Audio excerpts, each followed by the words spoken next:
Hey there. Let's dive into the latest buzz from the financial world, shall we? Welcome to Whiteboard Invest, your #1 go-to source for clear and concise investing knowledge explanation and news updating daily. Buckle up for a quick dive into today's hottest crypto buzz. Bitcoin just jumped over the $66,000 mark. Are we gearing up for a wild ride to the moon? Around the world today we have the news about Venezuela goes crypto. They're shaking things up by trading oil with digital cash. Game changer? You bet. And about BlackRock's Bitcoin bonanza, their ETF is on a hot streak with 69 days of cash flowing in. Will they smash the record? Stick around as we unpack these sizzling headlines in the world of digital dough. Bitcoin's price has soared to $66,270, marking a 50% increase. This surge past the crucial $64,853 threshold suggests a bullish trend may be on the horizon. As investors and analysts watch closely, Bitcoin faces resistance levels at $66,910, $69,232, and $71,425, which could challenge further growth. Meanwhile, support levels at $63,045, $61,387, and $59,686 offer a safety net against potential declines. In the global currency market, the euro and yen are stable, but the US dollar is strong, influenced by Federal Reserve statements and high inflation data. The easing of Middle East tensions has also calmed the markets. Brazil's B3 exchange saw a successful debut of Bitcoin futures trading, with 7,400 contracts traded each contract tied to the Nasdaq Bitcoin Reference Price Index represents 0.1 BTC and offers investors a hedge against Bitcoin's volatility. Bitcoin's recent halving event has cut supply, possibly affecting its price. The Runes protocol has spiked transaction fees to $127.97, leading to a record $107.8 million in mining revenue.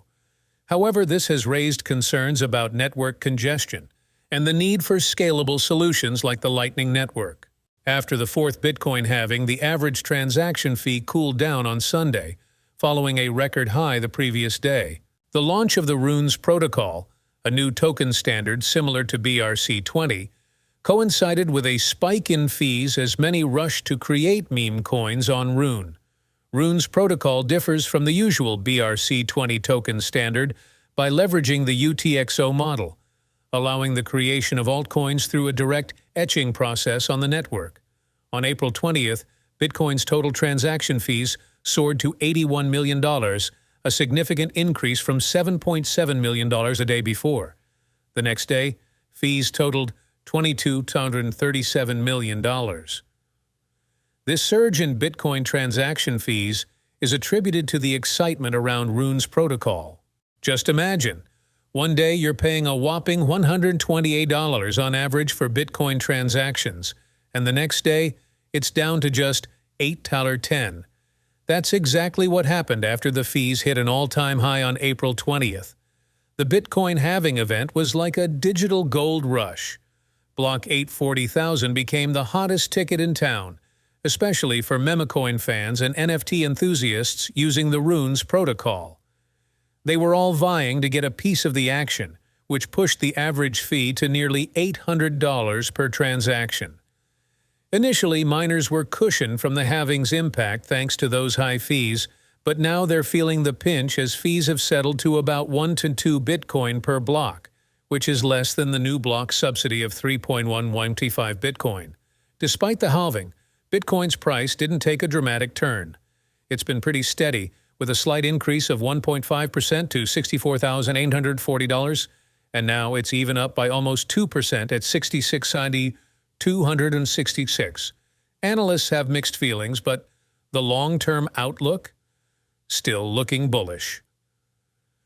So, while the halving event itself didn't cause any immediate waves in the price, history tells us that the real surge might just be around the corner.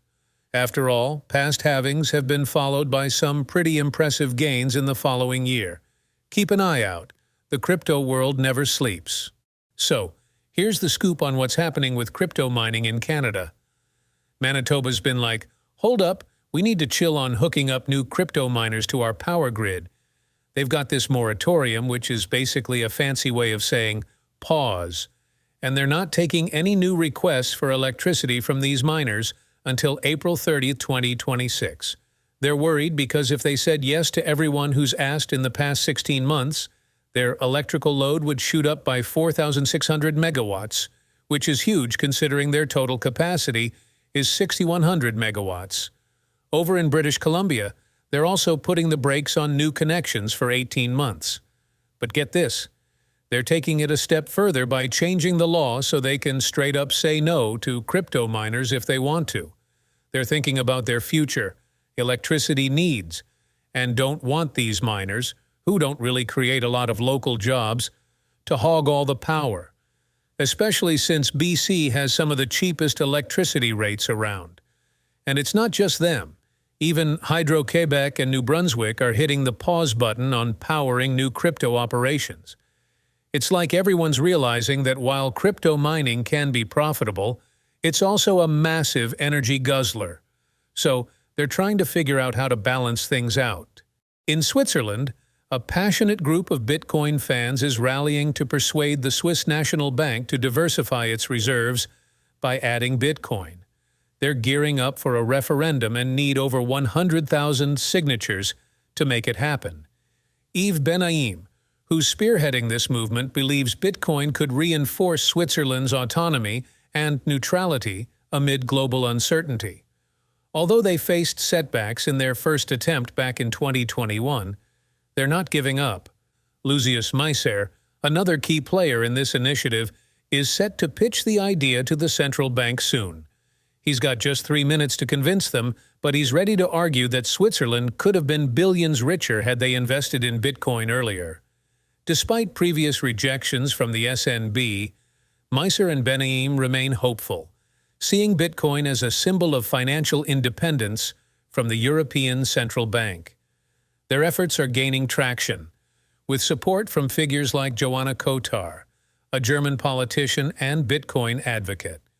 As Western Europe sees a boom in crypto activity, with Germany and France leading the charge and Austria showing impressive growth, Switzerland doesn't want to miss out on the potential benefits of embracing Bitcoin. Moving on. Venezuela is stepping up its game in the crypto world by using digital currencies for its oil and fuel exports, especially now that the U.S. has slapped them with sanctions again. The state-owned oil company, PDVSA, is really pushing for crypto to dodge these new sanctions. They started this whole crypto shift back in 2023, switching their oil sales to USDT, but now they've got to speed things up because of the renewed sanctions. This move is a clever way to keep their oil money safe from being frozen in foreign bank accounts due to U.S. sanctions. Their biggest buyers are India and China, and Venezuela's oil minister, Pedro Telechea, hinted that crypto might become the preferred payment method in some contracts. With the global trust in USD waning after a tough 2023, more countries are eyeing crypto payments, though it's not widespread yet. Venezuela's switch could inspire others facing sanctions to do the same, especially with the growing popularity of the crypto market. So, keep an eye out. Venezuela might just be the first of many to make this bold move. On the other hand, the Thai Securities and Exchange Commission, SEC, is cracking down on unauthorized crypto platforms. They're planning to block access to these platforms within Thailand to prevent crimes like money laundering. This move is part of Thailand's growing acceptance of cryptocurrencies. For instance, they've sued exchanges like Binance and Bybit for operating without a license. The SEC warns users to be cautious with unlicensed services due to the lack of legal protection and risks of fraud and money laundering. On a positive note, Thailand is making crypto-friendly moves this year, like exempting a 7% VAT on crypto trading profits and allowing local institutions to invest in U.S. Bitcoin ETFs. Last week, a whopping $206 million was pulled from crypto funds globally.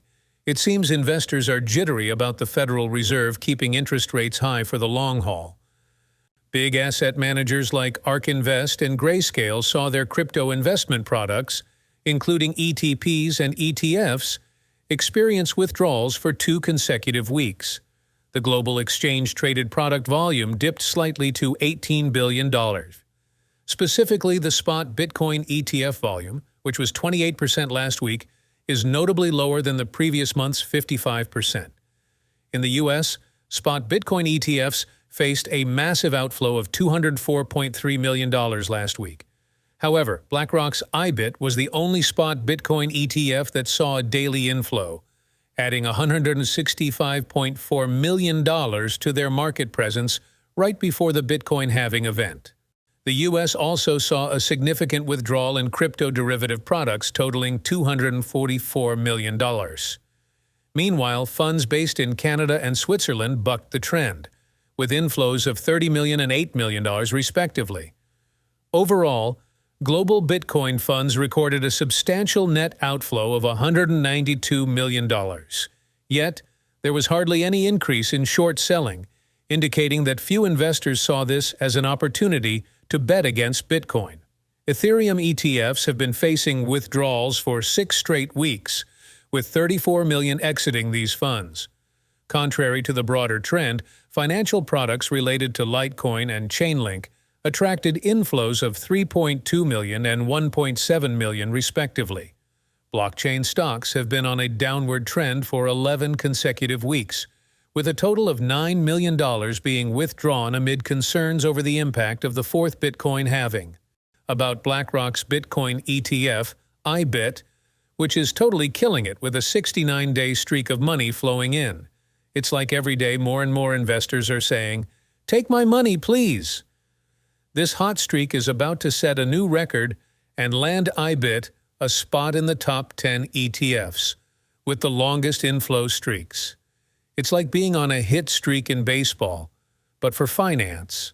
So here's the deal.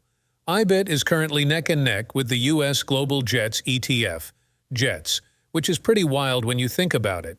It's like comparing apples and oranges or planes and bitcoins, but they're both attracting investors like magnets.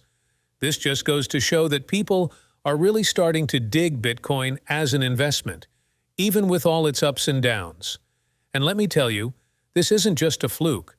Despite Bitcoin's roller coaster ride, folks are still lining up to get a piece of the action through IBIT. It's like they're saying, "Hey, I believe in Bitcoin's future, so let's do this." It's a big thumbs up to the trust investors are placing in Bitcoin and the crypto world in general. So keep your eyes peeled, because if IBIT hits that top 10, it's going to be one for the record books. So Tether's been busy printing USDT, right? In Q1 2024 alone, they minted a cool 9 billion of them, with 5 billion just in March. Now, the big question on everyone's mind is whether this minting spree is pumping up Bitcoin's price. Picture this. On February 7, 2024, Bitcoin was just chilling, moving sideways. Then bam! It got a burst of energy, and the trading volume spiked. Fast forward to February 10-11, and Bitcoin's volume and market cap shot up, hitting 25 and 30 billion USD in 24-hour trades. Then, on February 16th, Bitcoin had one last price jump before taking a breather. But here's where it gets juicy. On February 20th, Tether announced they minted another billion USDT. They spread it around with 70 million going to a whale wallet and the rest to exchanges like Coinbase and Binance.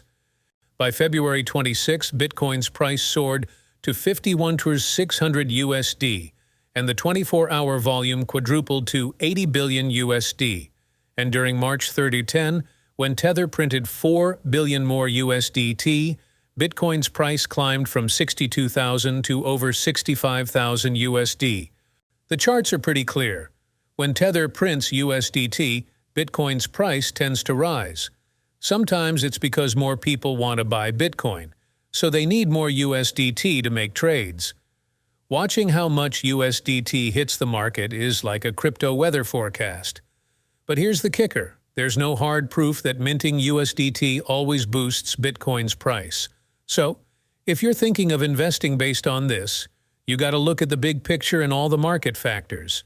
Just some food for thought before you dive in. About the stablecoin market hitting a new high. Well, get this.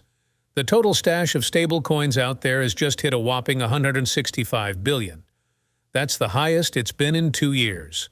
Now, part of this big jump comes from a new player on the block, Athena's USD. It's like the new kid in school that everyone wants to hang out with, and it's already sitting pretty at $2.4 billion.